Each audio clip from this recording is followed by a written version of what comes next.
Հարգելի գործընկերներ, նախ եւ առաջ կսկսեմ եւ պատասխաներս պարոն Գրիգորյանին, որպեսզի թյուրըմբռնում չլինի, կարող եք տեսանյութը նայել, իմ հարցում ես չեմ տվել Հայկ Մարությանի անունը, երբ նշում էի ակտիվ քաղաքացու ստեղծման ժամկետը, այլ նշեցի, որ հենց հեղափոխությունից հետո 2018 թվականին մենք ստեղծեցինք եւ ասացի, որ ես թիմի ներսում կարևորում էի, կարծում եմ պարոն Գալջյանը դա կարող է հաստատել կամ պարոն այլ մարդիկ, որոնք եղել են այդ ժամանակ մասնակցային բյուջեի գաղափարը ես իսկապես եղել եմ հետևորդ եւ ասացի ուրախ եմ, որ փորձում ենք ավելի կանոնակարգված ձևով այսօր այդ գաղափարին անդրադառնալ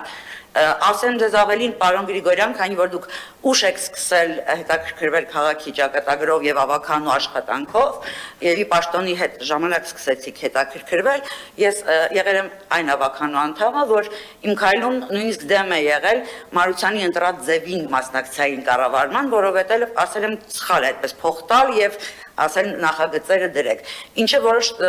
թերություններ ունեցավ ամեն դեպքում, ես քիչ առաջ նշեցի այդ թերությունների մասին, այնպես որ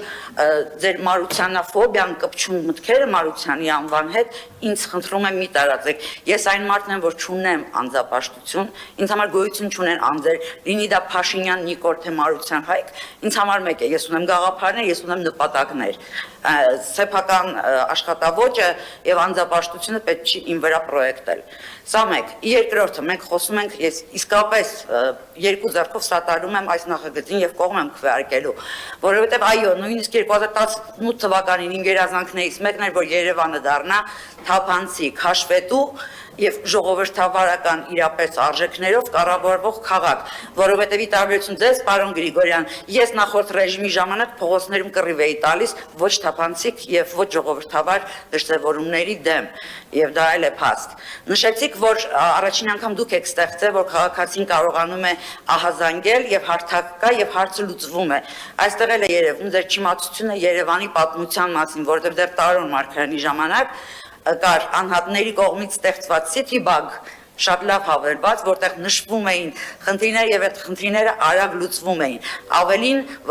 ակտիվիստներին, ինչպես նաեւ այդ հարթակը ստեղծածներին հրավիրել էին քաղաքապետարան եւ ասել էին, որ ամեն ձևի քաղաքապետարանը վերահսկելու է եւ արձագանքելու է բոլոր այդ հարցերին։ Այնպես որ զրոյական կետից սկսելու քպայական ձեր ոճը այստեղ էլ չի անցնում։ Ցավոք մինչեւ ձեզ այո, կյանք է եղել Հայաստանում, գործունեություն է եղել ժողովրդավարության համար, պայքար է եղել, որի ժամանակ ձեզ երբեք չեմ տեսել առաջին շարքերում իդեպ, այն ժամանակ շատ վտանգավոր էր դա ասեմ, հա, չեմ տեսել ամեն դեպքում քաղաքի պայքարներում, եթե կա ուղարկեք ինձ նյութերը խնդրում եմ։ Տեսեք,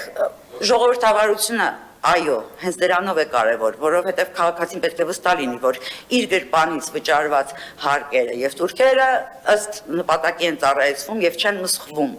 Որպես ավականու անդամ, որ արդեն 6-7 տարվա փորձ ունի, ինքս հարցումների պատասխաններից ելներով պետք է ասեմ վերջերս ավելի քիչ, բայց մինչև Տիգրան Ավինյանի քաղաքապետ դառնալը մի փուլ խայտարակ վիճակ էր եւ իմ հարցումները չէին ստանում կոնկրետ պատասխաններ եւ հղվում էր արվում կոմերցիոն գաղտնիքի վրա, այնինչ գումարը ծախսվել էր քաղաքացիների գրպանից։ Այդ ամենը հաշվի առնելով եւ հաշվի առնելով, որ բոլոր կարևոր նախագծերը գալիս են մեզ վերջին պահին, որպեսզի մենք չկարողանանք լայն հանրային քննարկում կազմակերպել։ Բոլորը նախորդ ավականու խմբակցությունների հետ չեն քննարկվում, ավականու կարծիք չի հայտնվում, այսինքն հրամցվում են, արագ դակվում են, այդ ամենը չգիտեմ ինչ է, բայց դա ժողովրդավարական կառավարելու ձև չէ։